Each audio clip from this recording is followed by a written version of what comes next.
बंधु महंती, जो कि ना तो धनवान है और ना एक श्रेष्ठ जाति में जन्मे हैं, लेकिन जगन्नाथपुरी से कुछ दूरी पर उड़ीसा के एक गांव में रहते हैं और भिक्षा मांगते हैं। घर घर जाकर के जो मिल जाता है उसी से स्वयं पाते हैं, पत्नी को पवाते हैं, 2 बालक हैं उनको पवाते हैं बस। लेकिन कभी कभी ठाकुर जी इतनी परीक्षा ले लेते हैं कि आज 5 दिन निकल गए और बंधु महंती को पाने के लिए किसी ने भिक्षा नहीं दी है। पत्नी व्याकुल है और पता क्या करते हैं, बंधु महंती का नियम है, भिक्षा लेकर के आते हैं घर घर से या बैठ जाते हैं रोड के किनारे, जो दे देता है उसको ला करके पत्नी बच्चे और स्वयं पा लेते हैं। और पवाने के पीछे शर्त रखते हैं, क्या? पाने के बाद नाम जप करोगे, ठाकुर जी का स्मरण करोगे, भजन करोगे, कीर्तन करोगे। करताल बजा करके अपनी पत्नी बच्चों के साथ कीर्तन करते हैं। 5 दिन हो गए, अन्न नहीं पाया तो पत्नी बोली, अब तो अन्न मिला नहीं तो फिर कीर्तन भी नहीं होगा। अन्न मिलेगा तो कीर्तन होगा ना, कुछ खाने को मिलेगा, पेट में जाएगा तभी तो स्वर निकलेगा, तभी तो ताल बजेगी, तभी तो नृत्य होगा, कीर्तन रुक जाएगा। अब बंधु महंती को इस बात की चिंता नहीं है कि अन्न नहीं मिल रहा है, उसको इस बात की चिंता कीर्तन नहीं करेगी। सब जगह जाते हैं, चरणों में गिर गिर करके कहते हैं कि मुझे कुछ दे दीजिए, कुछ घर में बनेगा, ठाकुर जी को निवेदित करेंगे तो फिर कीर्तन नहीं रुकेगा। लेकिन आज ठाकुर जी ने ऐसी परीक्षा ली बंधु महंती जी की कि सप्ताह निकल गया और किसी ने कुछ नहीं दिया। बंधु महंती सोचते हैं क्या करूं, कीर्तन नहीं होता है, बच्चे भूखे रोते हैं, पत्नी कहती है कि अन्न मिले तो कीर्तन हो। रात में मन बनाते हैं, पत्नी को उठाते हैं, बोलते हैं सुनो, मैंने तुम्हें आज तक बताया नहीं, मेरे एक मित्र हैं, अच्छा बहुत धनवान हैं, बड़े सुंदर हैं, खूब सारे जेवर पहन के घूमते हैं और लाखों करोड़ों लोग उनके चरणों में प्रणाम करते हैं। अच्छा तुम्हारे मित्र हैं? बोले हाँ मेरे मित्र हैं, मुझे अपना सखा मानते हैं। क्या नाम है उनका? बोले मेरा और उनका एक जैसे ही नाम है, मेरा बंधु महंती नाम है, उनका दीन बंधु नाम है, उनका नाम दीन बंधु, हम दोनों मित्र हैं एक दूसरे के। अच्छा दीन बंधु नाम है, कहाँ रहते हैं वो? देवी मेरा मन है कि मैं और तुम और बच्चे सब उनके पास चलें, वो हमें भोजन जरूर खिलाएंगे। भोजन का नाम सुनती पत्नी इतनी खुश हो गई जैसे पति आज के डेट में गए डायमंड देने को बोल दे या हीरे जवाहरात देने को बोल दे, खूब सारी ज्वेलरी। पत्नी भोजन देंगे? बोले भोजन, दाल देंगे, भात देंगे और साथ में छेना पोड़ा देंगे, आदि आदि सब देंगे। ये सब सुनकर के हम चले उनके पास, चलो बच्चे सो रहे हैं, मैं गोद में उठा लेती हूँ, चलते। देवी चल तो देंगे लेकिन थोड़ा समय लगेगा। कोई बात नहीं, सुबह तक तो पहुंच जाए। सुबह तक नहीं देवी, 5 दिन का समय लगेगा। पत्नी बोली 5 दिन? कहाँ रहते हैं? बोले एक नीलाचल धाम है जगन्नाथपुरी, वहां रहते, मेरे दीन बंधु वहां रहते। पत्नी से झूठ बोला है, कोई बात नहीं हम सह लेंगे, लेकिन भोजन तो मिलेगा ना वहां पर? हाँ मिलेगा ना, मेरे मित्र हैं। भोजन की बात करती है, वो वस्त्र भी देंगे, अन्न भी देंगे, रहने को घर भी देंगे, चल। और अपनी पत्नी को लेकर के जा रहे हैं और रास्ते भर जगन्नाथ जी से प्रार्थना करते जा रहे हैं, हे महाप्रभु मुझे कुछ नहीं चाहिए तो मेरी लाज बचाना, मैंने इसको बोला है कि आप मेरे मित्र हो, कहीं आप मित्र बनकर के नहीं मिले तो इसके मन में अविश्वास हो जाएगा, और इसके मन में अगर अविश्वास हुआ नाथ तो मैं क्या करूंगा। अब इसी बहाने से अपनी पत्नी बच्चों से कीर्तन कराते हैं। अब तो 3 ही दिन में पहुंच जाएंगे, कीर्तन करो। कीर्तन करते हैं, जबरदस्ती करवाते हैं, लेकिन ये भी बंधुओं एक प्रकार से भगवत भाव है कि आप स्वयं तो भगवत भजन करते हैं पर अपने मित्रों से और संबंधियों से भी भगवत भजन कराते हो, ये भी एक कृपा है। अपनी पत्नी बच्चों को लेकर के बंधु महंती पहुंच गए जगन्नाथपुरी। 5 दिन हो गए चलते चलते, कुछ खाया पिया पिछले 7 दिन से नहीं खाया, 5 दिनों, बच्चे भूखे प्यासे। जैसे ही जगन्नाथपुरी पहुंचे, दूर से ही नील चक्र दिखाई दिया, ध्वजा लहरा रही है महाप्रभु जगन्नाथ जी की। देख करके अपनी पत्नी पूछे, देखो वो जो ध्वजा दिख रही है ना? बोले हाँ, उसी के नीचे ही मेरे मित्र बैठते हैं, वो उनके घर की ध्वजा है। बस हम तो, बच्चे तो नाचने लगे, कूदने लगे, पत्नी भी आनंदित हो गई। लेकिन महाप्रभु जगन्नाथ जी का आज तक केवल कथाओं में श्रवण किया था, पहली बार देखने जा रहे हैं बंधु महंती। ध्वजा देख करके ही मूर्छित हो गए।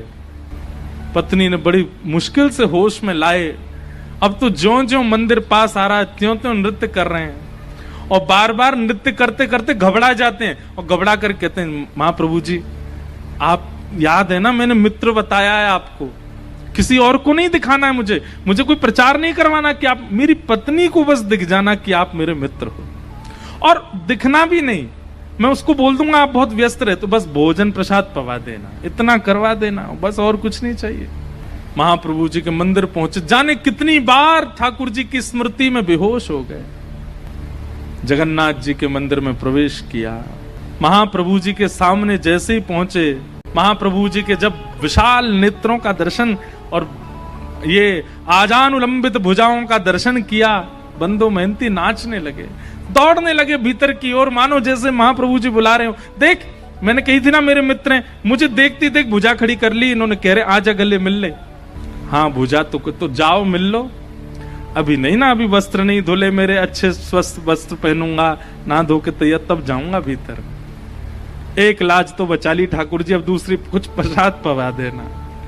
ऐसे बंदो मेहनती रात भर बैठे रहे मंदिर के द्वार पर, किसी ने भोजन नहीं पूछा। पत्नी बोली आप तो कह रहे थे कि आपके मित्र भोजन पवाएंगे, दाल भात और जाने क्या क्या आप हमको प्रलोभन दे रहे थे। अरे तू देखा नहीं कितनी भीड़ थी अंदर, कितने लोग बैठे थे वहां पर, अभी सबसे मिल रहे हैं, वो सुबह तक हो जाएंगे, कराएंगे ना हमको। और वहीं बैठ करके चिंतन करते जा रहे हैं महाप्रभु जी, कीर्तन करो कीर्तन करो, और तुम पे तो घूम फिर के कीर्तन आता है, अब तो हम कीर्तन तभी करेंगे जब महाप्रसाद मिलेगा। अर्धरात्रि का समय सब चले गए और बंदो मेहनती केवल हाथ जोड़ करके रुदन करते हुए ठाकुर जी से प्रार्थना कर रहे, नाथ लाज बचा। और तभी महाप्रभु जगन्नाथ जी एक ब्राह्मण का रूप धारण करके आए, अपनी सुंदर थाल में महाप्रसाद स्वयं गए रसोई में ठाकुर जी, और जो महाप्रसाद रखा था जगह जगह से हंडियां उतार करके अपने हाथों से ही महाप्रसाद धर रहे हैं, अपने हाथ से ही दाल ला रहे हैं, और फिर ढूंढ रहे हैं कौन कौन सी सामग्री कहां धरी है। सब जगह से, जैसे कोई थाल, माता थाल लगाती है बालक के लिए, उसको ये अच्छा लगता है ये भी पवा देते हैं, ये अच्छा लगता है ये भी तो महाप्रभु जी देख रहे हैं मेरे को भोग में क्या क्या अच्छा लगता है, वो सब सामग्री ढूंढ ढूंढ के निकाल रहे हैं। कटहल की सब्जी धरो, महाप्रसाद धरो, खिचड़ी धरो, इसमें दाल धरो, ये धरो, सब पूरा थाल अपने हाथों से सजा रहे हैं। सुभद्रा जी बलभद्र जी देख करके कितने प्रसन्न हो रहे हैं, वाह आज महाप्रभु, पूरी दुनिया इनकी थाल लगाती है लेकिन आज खुद थाल लगा के लेके जा रहे हैं। ठाकुर जी को अपनी थाली लगानी नहीं आती, उनको क्या चुपचाप से बैठे रहते हैं, लाडले लाल हैं, दूसरे लगा लगा के देते हैं, पर आज बंदो मेहनती की थाल खुद लगा रहे हैं। और थाल के ऊपर वस्त्र रख करके अपने कंधा पे, विशाल थाल है, कंधा पर रख करके ठाकुर जी बाहर आए, और बाहर आकर अरे कोई बंदो मेहनती नाम का आया है क्या? बंदो मेहनती तो नाम सुनकर के, मेरा नाम किसको पता भाई? मन में सोचा, पत्नी तो सो गई है, मन में सोचा कोई और होगा बंदो मेहनती मेरे जैसा, लेकिन देखा कोई और है भी नहीं, अकेला मैं ही बैठा हूं। ठाकुर जी बड़ी अपनी भौं चढ़ा करके, और जैसे कोई बिना भाव दिए बात करता ना, ऐसी बात कर रहे हैं, ए भाई कौन हो तुम, कहां से आ गए हो, ये फटे पुराने लत्ते पहन, यहाँ बाहर निकलो, यहां से चले जाएंगे भगवान, पर हम ही बंदो मेहनती हैं। तुम बंदो मेहनती हो? बोला हाँ। अच्छा अपना और परिचय बताओ। बोले और तो क्या परिचय है? परिचय यही है कि मेरे पास ना तो घर है, ना व्यापार है, ना संपत्ति है, ना धन है, कुछ भी नहीं है, ठाकुर जी को अपना मित्र मानता हूं बस। अरे यही परिचय तो पूछ रहे थे, महाप्रभु जगन्नाथ जी आए थे स्वप्न में, और स्वयं भगवान ही कह रहे हैं, बोले प्रभु महाप्रभु जगन्नाथ जी आए थे स्वप्न में, स्वप्न में आके बोले मेरा मित्र बंदो मेहनती। बोले एक मिनट रुक जाएंगे? बोले क्यों? पत्नी को उठा दूं उसके सामने बोल दो ये बात कि मेरे को मित्र कहा महाप्रभु जी ने। अपनी पत्नी को उठा रहे हैं, पत्नी को उठाया, पत्नी बोली क्या हुआ? बोले देख महाप्रसाद लेके खड़े हैं। एक बार दोबारा बोलेंगे ठाकुर जी ने स्वप्न में क्या कहा? बोले ठाकुर जी स्वप्न में आके बोले हमारा मित्र बंदो मेहनती बैठा है बाहर, उसको महाप्रसाद देख के आप। सुन करके अब महाप्रसाद देख करके तो बच्चे पत्नी खुश हुए, लेकिन बंदो मेहनती तो ये शब्द सुनकर के ही प्रसन्न हो गया कि ठाकुर जी ने मित्र मान लिया। वहीं रोने लगा, ब्राह्मण के चरण पकड़ लिए, बोले सुनिए मेरी तो योग्यता नहीं मैं उनको जाकर के प्रणाम करूं, आपने मेरी लाज बचा ली पत्नी, मेरी तरफ से दंडवत कर देना, एक बार हृदय से लगा लेना। बोले कि समय मिलेगा जगन्नाथ जी खुद ही बुला लेंगे तुमको भीतर, महाप्रसाद पाओ। और सुनो, ये थाल बहुत महंगा थाल है, इसको व्यवस्थित ऊपर पहुंचवा देना मंदिर में। जी जी हम पहुंचवा देंगे। अब महाप्रसाद आया, बच्चों ने पेट भर के पाया, पत्नी ने पाया, बंधु मेहंती ने पाया। बंधु मेहंती को भूख थोड़ी थी, वो तो भूख मर गई ठाकुर जी की बात सुन करके। रात में बर्तन धो करके विशाल थाल, उसमें रत्न जड़े थे, इतना महंगा थाल। अब वो तो पूरे घूम आए मंदिर के आसपास, कोई मिला नहीं। बोले थाल किसको दूं मैं? ठाकुर जी की लीला, ना द्वार पर कोई है, ना कहीं कोई स्थान है रखने का। और मन में सोच रहे मैं कहीं भी रख के चला जाऊं तो कोई ले गया तो अपने पास छुपा करके थाल को धर लिया। सुबह होगी, द्वार खुलेंगे तो भीतर दे दूंगा पुजारी जी को। प्रातः काल होते ही महाराज मंदिर में हड़कंप मच गया। ठाकुर जी का थाल चोरी हो गया, ठाकुर जी का थाल चोरी हो गया। रसोई घर से दूसरी आवाज आने लगी। बोले क्यों? हंडियां फूटी पड़ी हैं, चावल बिखरे पड़े हैं, पता नहीं कौन भीतर घुसा था, सारी सामग्रियां फैला दी हैं।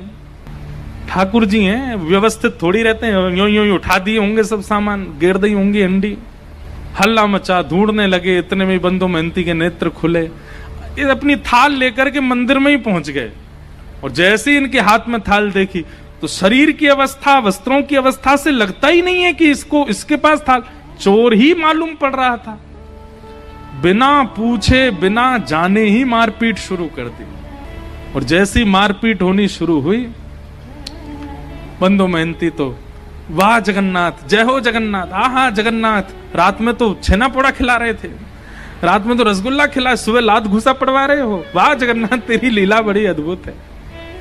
पत्नी आकर इनको मत मारिए, ये जगन्नाथ जी के मित्र। बोले अच्छा जगन्नाथ जी का मित्र, इसको बताते हैं हम। अरे रात में जगन्नाथ जी ही दे करके गए। हाँ जगन्नाथ जी पे और तो कोई काम ही नहीं, इसको देने जाएंगे। इस पर पहनने के लिए वस्त्र तो अच्छे नहीं है, महाप्रभु जगन्नाथ इसको महाप्रसाद पमाएंगे।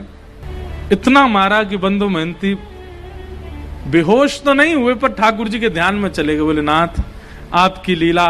बंधु मेहंती चिंतन कर रहा, वाह नाथ आप चाहो तो सब कुछ देते हैं और आप चाहो तो मारते पीटते भी। ठाकुर जी तुरंत दैतापति राजा के स्वप्न में गए और कहे, बोले मेरा परम सखा बंधु मेहंती यार, तुम्हारे लोग उसको मार रहे हैं, अभी जाओ जाकर के उन लोगों को रोको और उन सबको बताओ। उनका दिमाग नहीं चलता, खुद वो स्वयं नहीं विचार कर सकते। जब मंदिर का ताला नहीं टूटा है, मंदिर के अंदर के सांकर तक नहीं खुली है, तो फिर भीतर से थाल बाहर कैसे चला गया? अरे मानव को ताला तोड़ना पड़ेगा, सांकर खोलनी पड़ेगी, तभी वो किसी सामग्री को चुरा सकता है। पर मेरे लिए कोई द्वार नहीं होता, कोई ताला नहीं, मैं जहां चाहूं जा सकता हूं। बता दो, थाल वो नहीं लेके आया, मैं दे के आया। राजा ने आकर के सबको रोका। बोले क्यों मार रहे हो? इन्होंने बोले थाल चुराया, ताला खुला हुआ मिला था क्या? बोले नहीं। बोले रसोई घर में सब सामग्री फैली थी। बोले रसोई के ताले खुले हुए? तो बोले नहीं। बोले भाई जब ताले ही टूटे नहीं तो फिर ये सामग्री बाहर कैसे आई?